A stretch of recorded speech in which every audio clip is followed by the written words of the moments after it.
Oh, it was terrible. I blame myself for the first couple days and letting him outside and what I could have done differently. And tonight, a Tucson family is mourning the loss of their dog after the 2-year-old pug Chihuahua mix was attacked and killed by a swarm of thousands of killer bees. News 4 Tucson's Megan Spector spoke to the owners about this tragedy and joins us live in our newsroom now.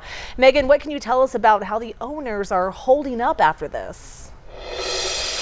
Monica, the owners tell me it's been very difficult these past few days. It was heartbreaking to witness the death of their dog. They were in the comfort of their own backyard when danger struck, and yet they say there was nothing they can do in that moment. My dogs are like a family to me, and losing somebody like that, he was really the energy of the house, and loud and obnoxious and playing with everybody, so it's very quiet without him. Last Wednesday started like any other morning for Brandon Tagg. I let the dogs out at 5 o'clock in the morning. That's when I leave for work, and they usually stay outside for a couple hours in the morning. But for his 4 dogs, a routine trip outside quickly turned into a nightmare. I heard the dogs screaming and ran out here, and it just looked like a massive dust storm in the backyard. Everything was dark and the back walls were crawling. Tens of thousands of Africanized bees like these swarmed his backyard.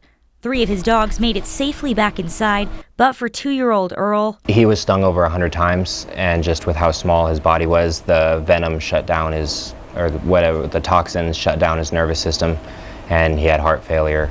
The Southern Arizona Beekeepers Association says that these attacks are not new and not something you need to be fearful of, but something you need to be aware of. I have been doing live bee removals almost every night, and 1 to 4 a day. I had been doing them for 3 months straight. If you just notice the bees and they're just doing their thing, I would call the beekeepers. But if you're under full attack, that's when the fire department needs to be dispatched.